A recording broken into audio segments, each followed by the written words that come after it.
We're going to go ahead and get started so that we are conscious and honor everyone's time. Thank you. If you do see any kind of odd things happening during this session, please, just like you did, come off mute and let me know or drop it in the chat, and I'll try to fix that. Welcome. Today, we're going to talk about culturally responsive teaching. This is course B. It's the second course out of the series, and we're going to talk about keeping rigor and expectations high in culturally responsive classrooms. My name is Dr. Suzanne Brooks, and I will be just facilitating the session today. As I said, I am Suzanne Brooks. I am currently the Director of Student Support for a 6th through 12th grade charter school in the Washington, D.C. area. We actually are in Washington, D.C. And I work with the English Learner Department. I work with special education and the 504 students. I do have a PhD in literacy from St. John's University. So I came out there to your neck of the woods a few times, but mainly that program was virtual, as you are today. I am a mother of 2 amazing sons in their 20s, so I am an empty nester at this point. And in lieu of doing all that running around that a mother often has to do, I have kind of gotten the travel bug. So I've been able to do some travel. The picture you're seeing right there is me in Abuja, Nigeria, several months ago. So I'm not sure where I'll go next, but definitely as often as I can, I love to travel. So right now, it would be great if you tell us all a little bit about who you are. Go ahead and drop it in the chat, your name, the grades that you teach, the subjects that you're teaching currently, and share something that is making you happy today. What is bringing you joy? And we have quite a few participants today, so I won't be able to read out everybody, but definitely you might see some colleagues that you know, or you might meet a new friend. So once again, I'm also going to drop the note catcher in the chat for those of you who are just logging on. Go ahead and make a copy of that, and you can use it to write in, to take notes for today, and also to,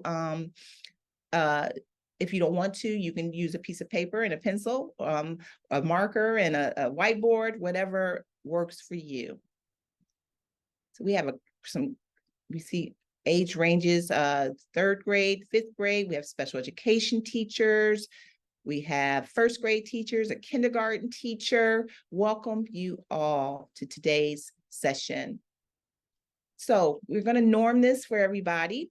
Just be here now. We're here for a little less than an hour, so just be present. We're going to stick to the protocol and hear all voices. So that means if you're asked to, share in the chat, do so. If you're asked to come off mute, do that as well. As we are trying to do, starting on time and ending on time. We're going to take an inquiry stance, meaning we're going to ask questions. We're going to be inquisitive. We're going to wonder. We're going to ask the whys. We're going to take responsibility, though, for our impact. That means that we're going to be respectful of all voices. And we also, as teachers, we know, as educators, we ground our statements in evidence. Is it factual? So as I said, this is the second course in the Culturally Responsive Teaching series, and it is keeping rigor high in culturally responsive classrooms. Hopefully you've been able to take a couple of these, but they will be cycling through, so you'll have the opportunity. Our agenda for today, we have a couple of essential questions and objectives. First essential question is, why is social emotional learning important to integrate into our daily practice? And 2, how can I integrate SEL or social emotional learning practices into my classroom? Our objectives are understanding the science behind SEL and integrating CASEL's 5 SEL competencies with NYSED SEL benchmarks, And third objective is to develop SEL practices for the classroom, for schools, families, and communities. And just a side note, these ideas and content that are presented in this session are the sole responsibility of the authors and do not necessarily represent the views of Solved. So as I said before, we have a note catcher that will allow us to guide us through all the activities today. And I'm going to put that once more in the chat for those of you who are just joining. Go ahead and copy that and use it to guide your learning today. If you prefer to use a pencil and paper or open up your own Google sheet, that's fine as well. So we're going to talk first about the types of thinking that we all have. It could be thinking where there's a fixed mindset, a growth mindset, and there's implicit bias. So in a fixed mindset, students believe that their basic abilities, their intelligence, and their talents are fixed traits. They're not growing, they're static, right? There's not going to be much movement and there's not much encouragement to move, right? So that's a fixed mindset. With a growth mindset, students understand that their talents and abilities can be developed, they can grow, they can be achieved through effort, through active learning and participation, and through persistence, right? Through not giving up to keep going. When we talk about implicit bias, this is unconscious attitudes, like we're not aware of them sometimes, attitudes and stereotypes that really shape our responses to certain groups, particularly those groups that are based around race, class, language, gender, socioeconomic status. So those are implicit biases when we have things that we unconsciously think without even understanding the why behind it. So for our first activity, activity number 1, we're going to have a reflection. So go ahead and open up your note catcher. And I want you to reflect on the definitions of fixed mindset, growth mindset, and implicit bias. And talk about a bit about how these types of thinking can really impact how your students learn, how your students feel safe in your classroom, how your students take risk in class, how they participate. So think about how these type of thinkings can really impact student learning. And then if you would, as you start to finish, go ahead and share it in the chat. I am going to put about 2 minutes on our clock. And then you can share in the chat, please.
Okay, take about 30 more seconds and go ahead and start dropping your responses in the chat.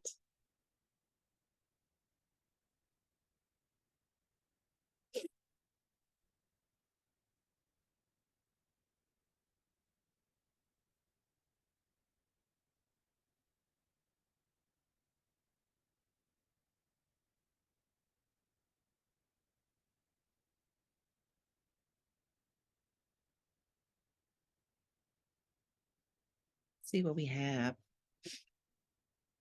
Yes, please answer directly in the chat.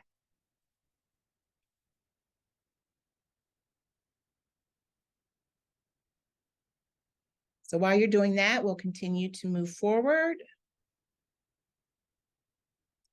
So when we talk about culturally responsive and sustaining education, it is a CRSC framework. That's what that stands for. And it was it's an initiative by the New York State Education Department that really establishes culturally responsive sustaining guidelines for students, teachers, schools, districts, leadership, family, and community advocates, as well as higher education and the state education department. So there are really four tenets or four principles that we have when we talk about culturally responsive and sustaining education. We talk about there being a welcoming and affirming environment. We really want there to be high expectations and rigorous learning for the students. There should be an inclusive curriculum as well as inclusive assessments that are accessible by all students. And there also should be ongoing professional learning for us as teachers and staff and those that work with students that are culturally diverse. So when we talk about high expectations and rigorous learning, which is the second principle, we really want to prepare our community, our classroom for rigor and independent learning. Academically rigorous and intellectually challenging learning opportunities should be present. And we can have to consider the different ways in which students learn. Do they learn through visual aids? Do they learn through audio? Do they learn by doing things that really allows them to move and use their hands?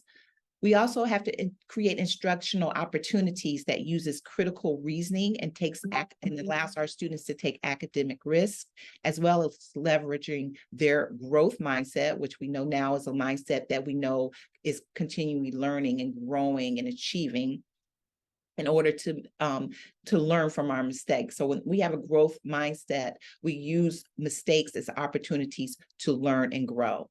Also, within this type of learning environment, the messages that we portray, that we give our students, really allow them to see themselves in a positive image, in a positive light, and empowers them to succeed.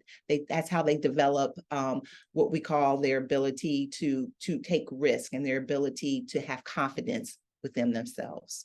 Now, I see we do have some responses in the chat. I'll read out a few. So implicit bias, says Ralph, can have an effect on their relationships and behaviors with peers inside and outside of the classroom, right? Really, when you have that implicit bias, it really stops you a lot of times from growing and it stops you from exploring and getting to know things that aren't like within your realm of your world or your experiences. We have be able to support students to move from fixed mindsets to growth mindsets. So we as their teachers, as their instructors, as their facilitators really have to be able to move them from a fixed mindset to a growth mindset, to the feeling that they can achieve, to the feeling that they can. A fixed mindset is a manner of viewing from your own intellect and potential. It specifically talks about thinking of your skills and intelligence as natural and unalterable. Great. Monica says, never give up and try constantly until you get it. That's definitely what we want to be telling our students. So for the next activity, we are going to do a think and a share. So once again, go to your note catcher, excuse me, and I'll drop that once again in the chat for those of you who are just joining us. Oops.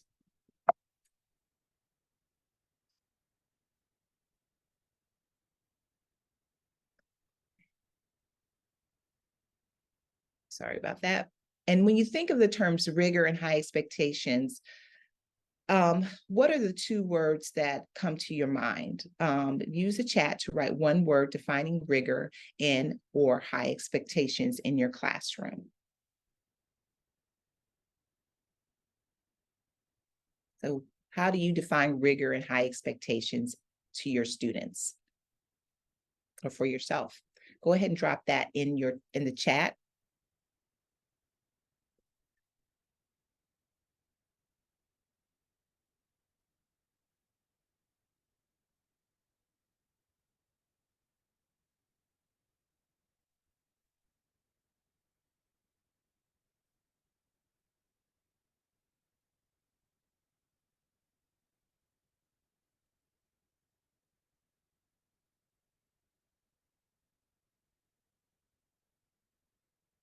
How do you define rigor and high expectations?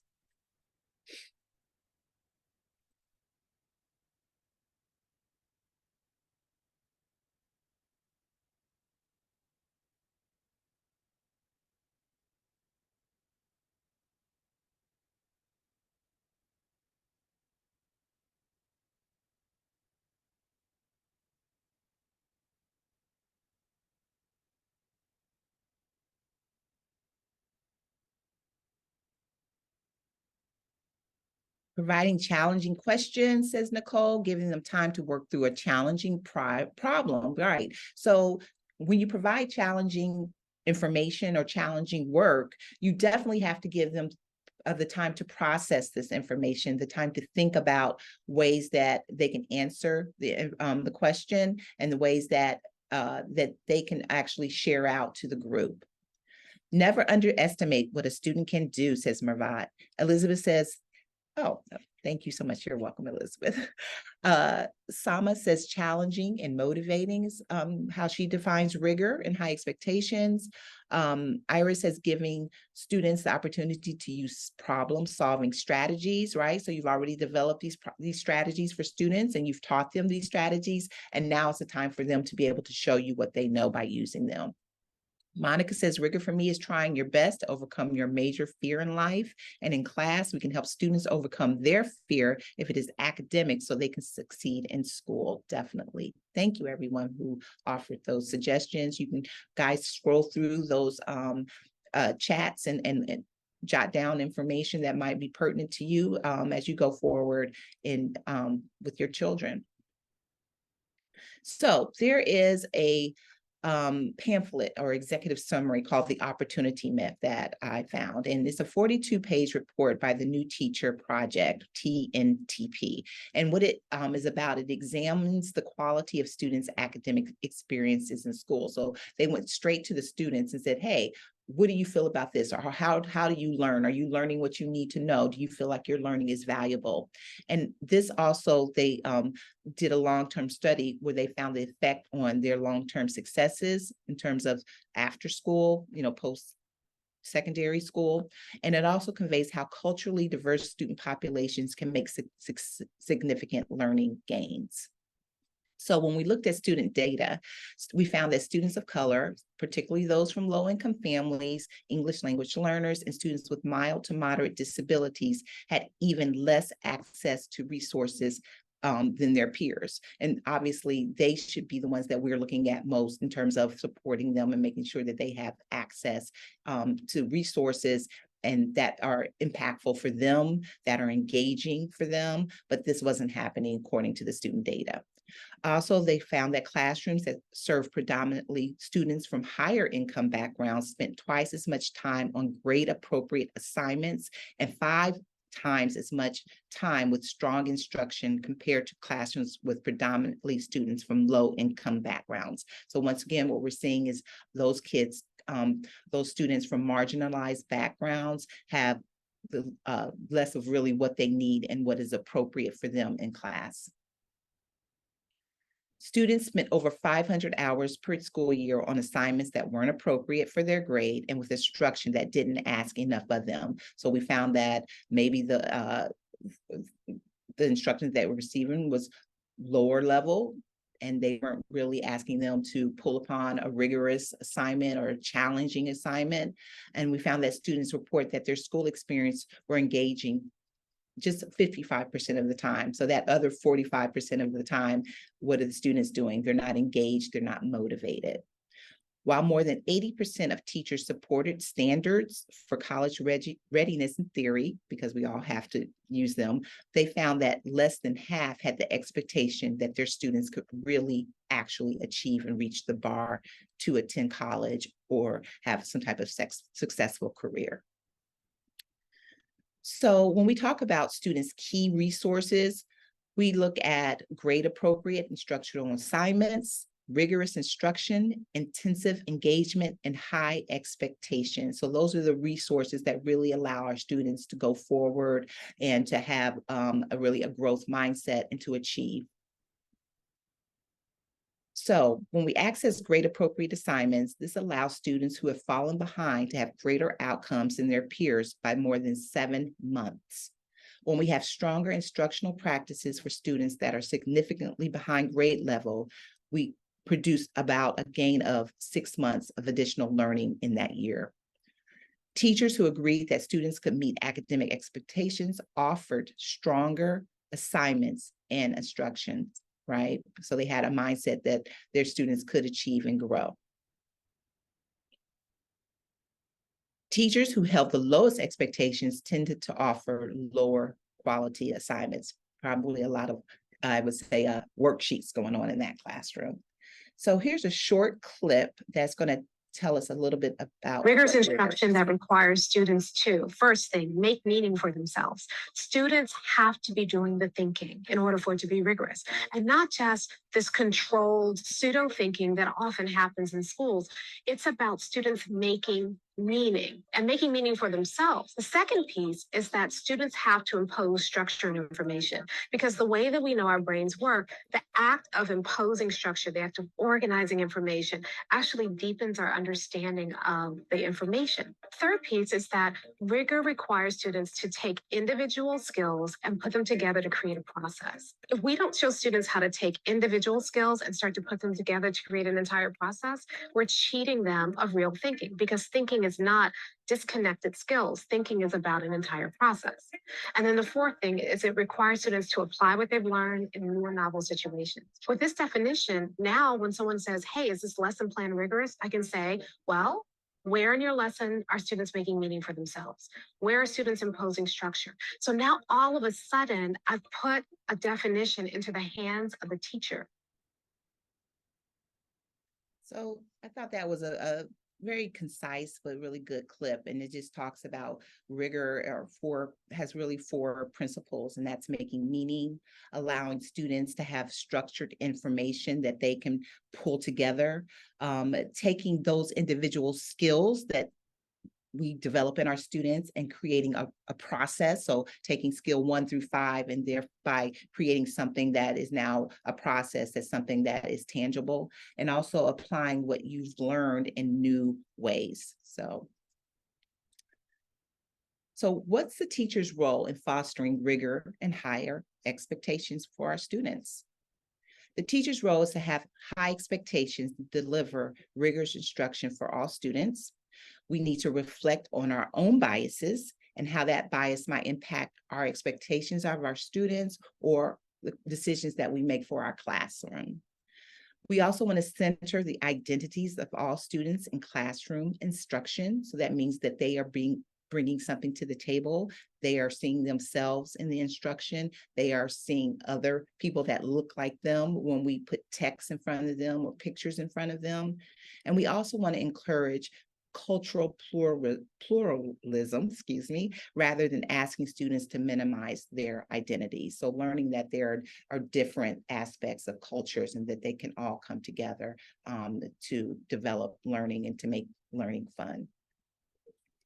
So the teacher's role is really to develop leadership of their students, not just 1 or 2, 3, 4, 5 students that out of the 20, but definitely leadership exists in every student, and we just have to tap into that. And we do that by building relationships. We also want to showcase character development. So really put students' skills and their triumphs in front of the class and have them develop that. We want to demonstrate growth and a growth mindset. We want to enhance social and emotional learning competencies, because we know without those competencies, no learning is occurring at all. We want to provide opportunities for students to critically examine topics of power and privilege and how that really impacts and elevates students or disenfranchises them as well. The teacher's role is also to provide students with opportunities to present to their peers through project-based learning options, use stations-based learning to leverage student experience and expertise. We want to incorporate current events in our learning options, and we want to be responsive to students' experiences by providing them with a space to process current events. We know that a lot of things happen in our world on a daily basis. And we definitely don't want to not be in tune to that and not allow students an opportunity to express how they feel in those moments. So in terms of communicating expectations, we want to choose our words carefully. I can't is not an option. I think we've all probably have heard that. And we want to consider where students' mentality comes from. We want to consider their communities, their culture, their homes, and we want to engage with kids, not just the content. We want this to have a back and forth with our students, to collaborate with them, to have a discourse with them as often as possible. And we want to allow our students to make mistakes, and it's okay to make mistakes. It's okay to take risks because that's how we grow. So when we talk about inquiry-based learning, it is a model designed to provide learners with motivated and coherent learning experiences. So we talked about kind of using those skills to develop a process, right? That's what we're talking about in inquiry-based learning. We have learner-centered activities. We investigate topics during this type of learning process. It allows students to think critically and to develop essential skills. And it also plays an active part in learning and the decision-making process. So really promotes independence and independent thinking and learning. So here's a short clip about inquiry-based learning.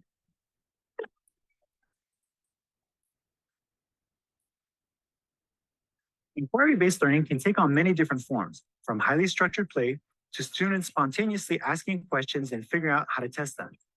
Inquiry is not a free-for-all where students are expected, for example, to spontaneously rediscover Newton's laws of motions by themselves. Newton made use of thousands of years of combined knowledge to make his discoveries. Students can't be expected to make bold conclusions in a vacuum of knowledge.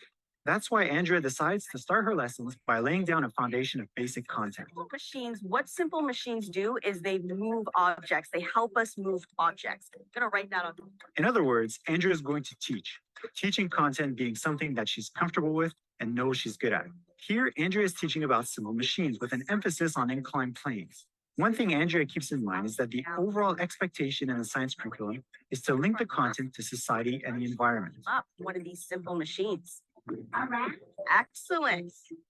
Andrea makes some of these links by showing off a variety of simple machines in our everyday lives, something that she learned about in her online searches. Using a lever, you just didn't know it. A wheel and axle, that's right. So here's my axle, here's my wheel. She's also teaching the students about how simple machines make our lives easier. Heavy things like that. Once Andrea has gone over some fundamental concepts, she and her class are now ready to move on to some basic structured inquiry. With structured inquiry, Andrea will provide her students with a question to answer or a problem to solve, and give her students a procedure to follow in order to arrive at a solution. She will not, however, provide the students with the solution. That's up to them to figure out. This is what you're going to do. You're going to take one book and you're going to put your inclined plane on the book, and inside you will find a styrofoam ball. You're going to take your styrofoam ball, you're going to put it at the top of your inclined plane, and you're going to let it roll down. And wherever it stops, you're going to let it stop. You're going to measure from the end of the inclined plane to the middle of the ball, and you're going to write it down. So for one book, you're going to roll the ball and write down how many centimeters it went. Do that 2 more times. Then what you're going to do is you're going to do it for how many books do you think now? 2. So you're going to add another textbook and do it again 3 times. And then you're going to do it again. How many textbooks this time? 3. You guys are too smart. And make sure that someone in the group is recording all the measurements. So someone can help it roll, someone can measure it, and someone can be writing. That way, everyone in the group has a... Here, not only do we see Andrea using structured inquiry to help the students become familiar with the materials, but structured inquiry also helps them go over the content that they have just learned. Notice how Andrea has separated the class into groups of 6. Typically, groups of 3 are ideal. It means everyone gets a chance to make use of the materials and perform some experimenting or problem solving. Now that the students have a good knowledge and experience foundation and have had a chance to become familiar with the materials, Andrea can start to push the limits of what her class can achieve. Does everyone see that? So when you increase the steepness... It's at this point that Andrea will challenge her students with a guided inquiry activity. With guided inquiry, Andrea will pose a question to her class and present them with a problem to solve. Using what they have learned up until this point, it will be up to the students to figure out a procedure to follow and ultimately arrive at the solution. Guided inquiry presents the perfect opportunity to spark students' imaginations by allowing Andrea to present creative scenarios for students to take part in. By looking at curriculum expectations, Andrea can come up with scenario ideas that link the content to society and the environment. Any way I can move this and get Barry to the top of the bench? There is a simple machine that we could use to help Barry. What do you think? A ramp. And what's the word again for ramps that we're going to be using? Excellent. But you have to build an inclined plane to get Barry to the top of the mountain. We have lots of inclined planes. So what could we do with all these inclined planes? And I have masking tape in here as well. What could we do? Absolutely. You have to get Barry to the top of the hill. You move Barry by moving the mountain. Guided inquiry can be incredibly rewarding for a class. Teachers will often hear their students cheer when they arrive at a working solution to a challenging problem. Guided inquiry also achieves a strong balance between student freedom and constraints. Students are instructed to solve a specific problem with specific tools, but are given the freedom to arrive at the solution using their own strategies. The end result is that students take ownership of their work and arrive at the lesson's desired conclusions without being overwhelmed by too many options and going too far out the beaten track. It takes practice to create a guided inquiry activity that really hooks students. If an activity is compelling enough, it's often at this stage that Andrea will encounter students who won't want to stop playing and building. Their motivation can be quite high. We're able to get Barry to the top of the mountain. That's every single group. Everyone, big round of applause. Good job. You all got Barry to the top. Very good. So you have to get the medicine to him. Now, here's the problem. Here, Andrea is presenting a second activity that she has previously observed to be quite appealing to students. You have to build a transport system to move the It's also often during guided inquiry that students will start asking questions, trying to delve deeper into the content. These questions are the key to the next step in inquiry, open inquiry. Open inquiry is a byproduct of other forms of inquiry. With open inquiry, the teacher does not provide the solution, the method, nor the question. The students come up with the questions. Because Andrea has scaffolded the inquiry, students should feel comfortable enough now with the materials to answer many of the inquiry questions that they or their colleagues might have. Doing so would involve making predictions and planning their own procedure with some teacher assistance. Here, Andrea encourages the students to come up with questions about inclined planes that can be answered through experimentation. She and the class are going to figure out which questions can be tested using the available materials. Ultimately, because the questions come from the students' curiosity, there is a high intrinsic motivation to arrive at a conclusion. Open inquiry leads to powerful teachable moments and is incredibly satisfying for students and teachers who both use the opportunity to learn something new. Check out the next video in this inquiry series to learn all about the teacher skills needed to success. So that was interesting, I thought, and definitely we could probably have used some of those inquiry-based learning activities in our classrooms. I just jotted down a couple of notes that I thought really stood out in this clip. And basically, inquiry-based learning, what is it? It includes foundation of basic content. So there's teaching going on, right? It's a structured inquiry, though, that becomes familiar with materials and reviewing of the content.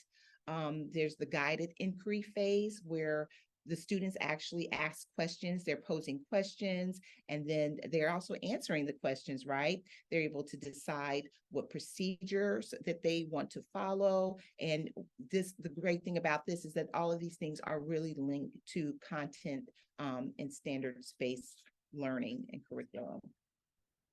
One thing about this is that there's really a strong balance, I think, for students and their ability to have freedom or choice in how they want to go about these tasks, but there also is structure. So there's that kind of balance constraints thing going on. There's also that freedom of choice, but also constraints, which there's more structure happening.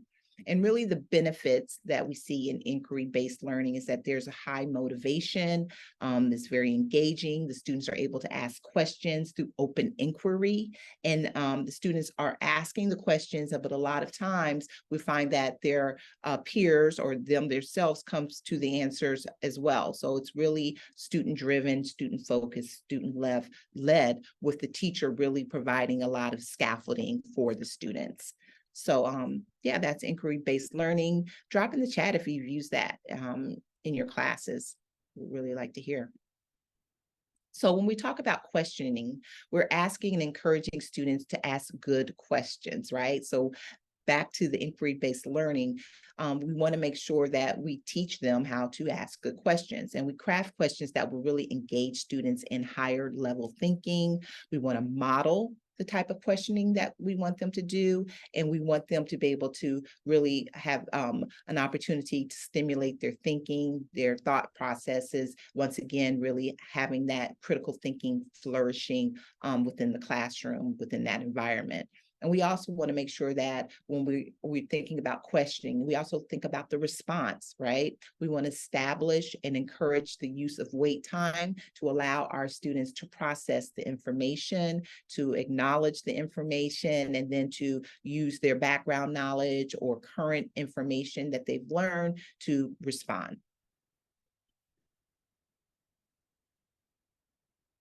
So we talk about big questions. And what is that? Well, it's actually a strategy used to introduce new topic, new information, projects, learning areas of learning. So it's really a strategy to really allow students to hear new information. And we start by using two key actions where the students share and discuss what they already know, right? Their background knowledge about a topic or concept.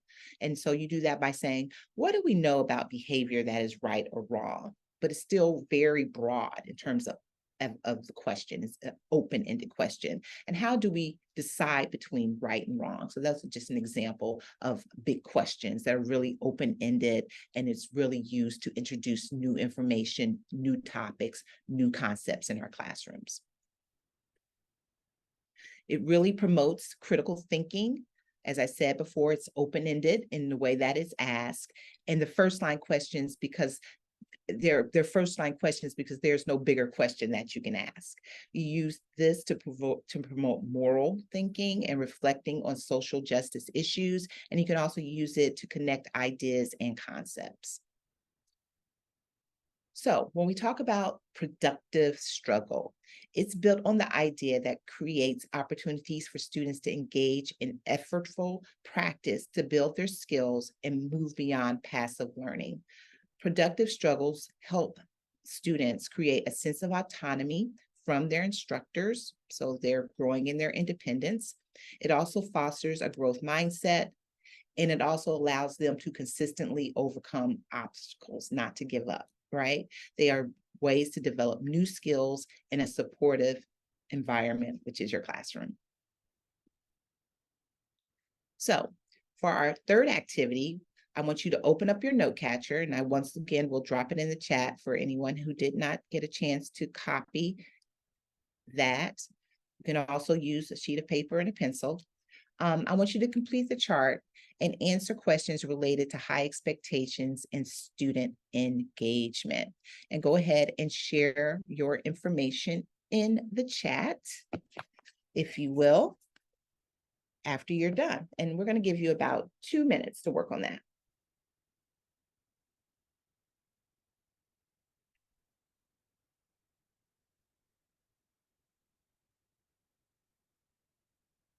Open your note catcher and answer the questions related to high expectations and student engagement.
Ms. Brooks, do I make a copy of the Google Doc?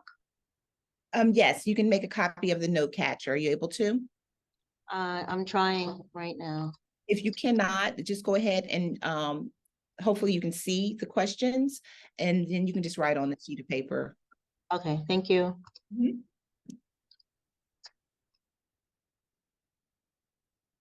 You have about 1 more minute, a little less.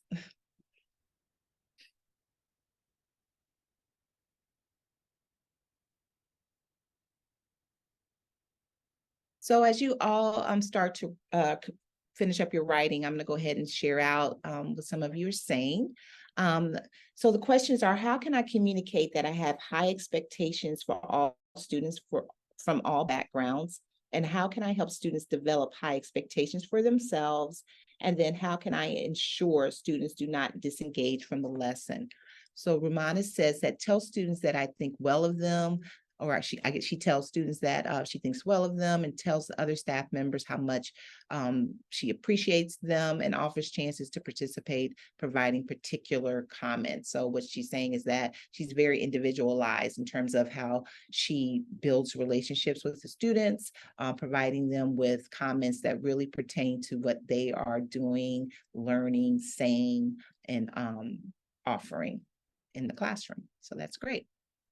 Go ahead and continue to share your responses in the chat, and I will read them out.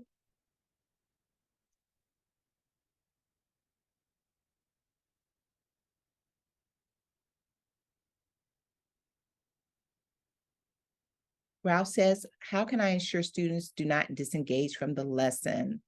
Be as animated as possible to keep and increase attention. Oh my gosh, we have to be silly sometimes, don't we? And I can also use visuals for additional support, which could increase student engagement in the lesson, definitely, because all students learn differently. Definitely, we know that a lot of times the visual things really are able to engage students and to draw them in and to help with understanding as well. Ramona says she picks her words wisely, establish the rules saying that I can't is not an option, and think about the sources of people's mentalities, because we all know that even in, our kindergartners come with different experiences and challenges and different opportunities to tell, about their backgrounds and their culture. Okay, so thank you, everyone. Continue to offer your feedback in the chat. Sandra says, my favorite love is to gesticulate. There's nothing greater than a kid seeing adults not act like adults, right? Also reading with tone to tell stories are awesome. That really gets kids engaged, and being a big kid often helps in engaging them as well. So Charles Kettering, a quote from Charles Kettering says, high achievement always takes place in the framework of high expectation. So one does not happen without the other, right? Okay, so that is the end of our session for today. I want you to sign up for more CTLE credits, and you can do that right now. You can go ahead and scan the codes here. We have a synchronous opportunity or an asynchronous. And if you go ahead and scan those, that will be amazing. And don't forget, you will get emailed your CTLE credit within 24 hours of completing this course.